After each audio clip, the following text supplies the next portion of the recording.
Hey Deckers, the Last of Us 1.05 patch just dropped with much more improvements and some very needed Steam Deck improvements at that. You might notice a few frame dips in this one, but we think we found a bug that is actually causing dips below 30 frames per second on Steam Deck and how to fix it. However, you may need to reinstall this if you already have it installed, as the update process is absolutely dire and you are going to have to sit through around 20 minutes to half an hour of shader pre-building once again on your first load. Now let's have a look at this against the 1.04 patch, which is the one on the left here, versus the new one on the right. Not only have they changed the low graphic settings overall, we've got very different lighting effects and softer shading overall, and actually a lot better quality overall on the 1.05 patch.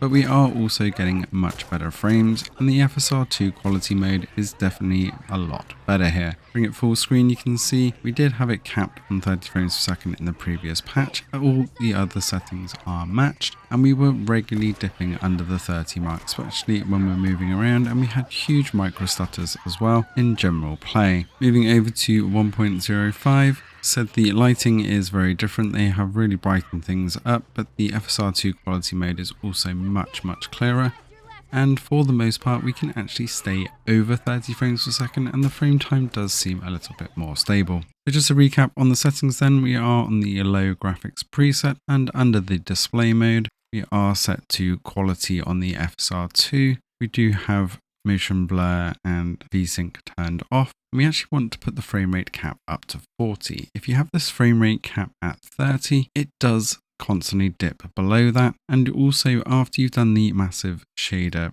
build on the first run of Last of Us, what you want to do is load your game and then just quit out of the game and let it re-update the downloaded shader cache, and then launch it again. This will give you a much more stable experience overall and get rid of a ton of those micro stutters and loading stutters as well. So as you can see here, back in the game with the frame cap over 40, it does still dip between the 30 and 40 range quite a lot, but by having it slightly higher at that 40 cap, it very rarely actually dips below 30. It will still dip under 30 on the odd occasion with some of the loading areas.